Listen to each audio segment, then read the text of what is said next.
ഇന്നേക്ക് ചില വർഷങ്ങൾക്ക് പുറകിൽ ദൈവത്തിന് സ്തോത്രം, നാണു എന്ന ഒരു അക്രൈസ്തവ സഹോദരനെ വിയൂർ ജയിലിൽ തൂക്കിക്കൊല്ലാൻ തീരുമാനിച്ചിരിക്കുന്നു.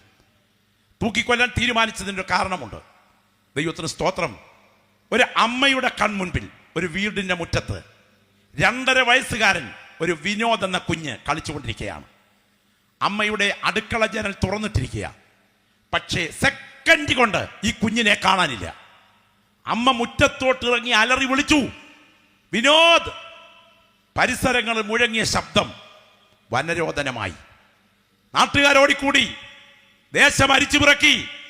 ഒടുവിൽ അധികം വിദൂരമല്ലാത്തൊരു സ്ഥലത്ത് ഒരു മുളങ്കാടിനകത്ത് കഴുത്ത് ഞെക്കിക്കൊന്ന പരുവത്തിൽ ആ വെളുത്ത, ദൈവത്തിന് സ്തോത്രം, മാലാഖ പോലുള്ള കൊച്ചു കുഞ്ഞിൻ്റെ ഡെഡ് ബോഡി കണ്ടെടുത്തു.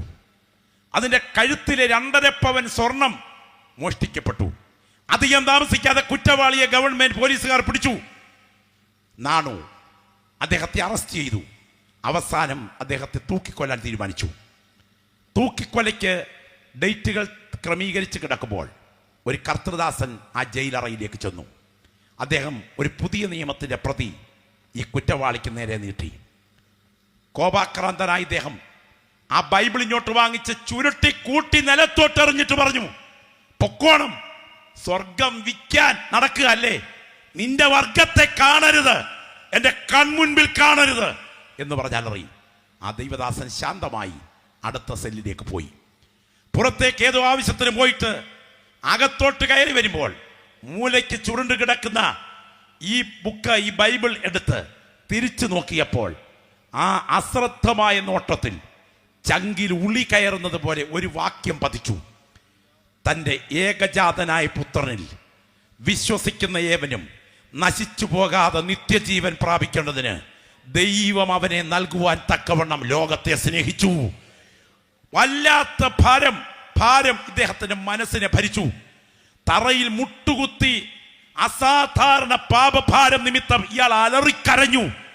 നനച്ചൊരു ബ്ലാങ്കറ്റ് മേത്തിട്ട ഭയത്തോടെ അദ്ദേഹം അസാധാരണമായി ഭയപ്പെട്ടു. പാപബോധം ഉള്ളവനായി മാറി. ജയിൽ ചുമതലക്കാരനോട് പറഞ്ഞു, എനിക്ക് കർത്തൃദാസനെ കാണണം. അദ്ദേഹത്തെ വിളിച്ചു വരുത്തി. മരണത്തിന് ചില ദിവസങ്ങൾക്ക് മുൻപിലാണെന്ന് ഓർക്കണം. അദ്ദേഹത്തോട് ഹൃദയം തുറന്ന് പങ്കുവെക്കാൻ അവസരമുണ്ടായി. ഒടുവിൽ യേശുവിനെ ജീവിതത്തിൻ്റെ കർത്താവായി ഏറ്റുവാങ്ങി. നിങ്ങൾ ഓർക്കുക, ഇദ്ദേഹത്തെക്കുറിച്ച് 3 ആഗ്രഹങ്ങൾ അദ്ദേഹം അവസാനം പറഞ്ഞു. മരിക്കുന്നതിന് മുൻപ് എനിക്ക് കർത്താവിൻ്റെ മേശ എന്നറിയപ്പെടുന്ന ആ ശുശ്രൂഷയിൽ പങ്കെടുക്കണം, എനിക്ക് വിശ്വാസ സ്നാനം സ്വീകരിക്കണം, മരണാനന്തരം എൻ്റെ കണ്ണുകൾ അന്ധരായ ആർക്കെങ്കിലും ദാനം ചെയ്യണം. ഈ ആഗ്രഹങ്ങൾ പൂർത്തീകരിച്ചിട്ട് മരണസമയത്തേക്ക് കുലനിലത്തേക്ക് ഇദ്ദേഹം പോവുകയാണ്. ആ രംഗം ജയിൽ ചുമതലക്കാർ പറയുന്നത് ഈ ഭാഷയിലാണ്. നാണു തലേ രാത്രിയിൽ ഗാഠമായി ഉറങ്ങി. സാധാരണ തൂക്കിക്കൊല്ലാൻ പോകുന്ന ആരും അങ്ങനെ ഉറങ്ങാറില്ല. ഉറങ്ങുന്ന സമയം ബൈബിൾ നെഞ്ചോട് ചേർത്ത് പിടിച്ചിരുന്നു. രാവിലെ സമയം ഞങ്ങൾ ആരും വിളിച്ചുണർത്താതെ നാണു ഉണർന്നു. ശാന്തമായിരുന്നു അദ്ദേഹത്തിന്റെ സമീപനം. ഡോക്ടേഴ്സ് അദ്ദേഹത്തെ ടെസ്റ്റ് ചെയ്തു.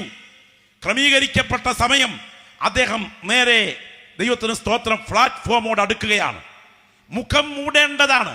പക്ഷെ അദ്ദേഹം പറഞ്ഞു, മുഖം മൂടണ്ട, എനിക്ക് പ്രാർത്ഥിക്കാൻ സമയം തരണമെന്ന്. അദ്ദേഹത്തിന് പ്രാർത്ഥിക്കാൻ സമയം കൊടുത്തു. ചുമതലപ്പെട്ടവർ നോക്കി നിൽക്കുമ്പോൾ പ്ലാറ്റ്ഫോമിൽ മുട്ടുകുത്തി നിന്ന് 2 കൈകളും ഉയർത്തിപ്പിടിച്ചുകൊണ്ട് നാണു പ്രാർത്ഥിച്ച പ്രാർത്ഥനാ വാചകം ഇങ്ങനെയാണ്: നസ്രയനായ യേശുവേ, ഞാൻ അങ്ങയുടെ അടുക്കലേക്ക് വരികയാണ്.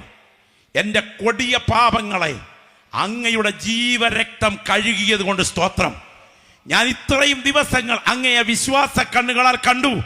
ഇനിയും ചില സെക്കൻഡുകൾക്കുള്ളിൽ ഞാൻ അങ്ങയെ നേരിട്ട് കാണാൻ പോകുന്നതോർത്ത് ഞാൻ അങ്ങയ്ക്ക് നന്ദി കരേറ്റുന്നു. എന്നെ അറസ്റ്റ് ചെയ്ത പോലീസുകാരെയും എനിക്കെതിരെ വിധി പുറപ്പെടുവിച്ച ജഡ്ജിയെയും എന്നെ തൂക്കിക്കൊല്ലാൻ പോകുന്ന ഈ ചുമതലപ്പെട്ടവരെയും അനുഗ്രഹിക്കണമേ. എൻ്റെ ആത്മാവിനെ ഞാൻ നിന്റെ കൈകളിൽ കൈമാറുന്നു. നാണുവിന്റെ മുഖം മൂടി, കഴുത്തിൽ തൂക്കുകയർ മുറുകി, ശരീരമൊന്ന് വെട്ടി വിറച്ചു. ആ ബോഡി ബന്ധുക്കൾക്ക് കൈമാറി. ഞാൻ ചോദിക്കുന്നു, ഇത്രയധികം ധൈര്യം എങ്ങനെ ഉത്ഭവിച്ചു? യേശുവിന്റെ രക്തം സകല പാപവും പോക്കി നമ്മെ ശുദ്ധീകരിക്കുന്നെങ്കിൽ ആ രക്തത്തിന് മാത്രമേ ഇതിന് കഴിയുകയുള്ളൂ. മദ്രാസിലെ മോനെ അറിയാമോ? കരിക്കൻ വില്ല കുലക്കേസിലെ ഒന്നാമത്തെ പ്രതി, വളർത്തമ്മയുടെ വയറ്റിൽ കറിക്കത്തി കുത്തിക്കടത്തിയ നരാധമൻ, അവനെ കഴുകിയ യേശുവിന്റെ രക്തം ഇന്ന് രാത്രി വ്യക്തികളെ കഴുകാൻ ഈ ഗ്രൗണ്ടിൽ വ്യാപരിക്കുകയാണ്.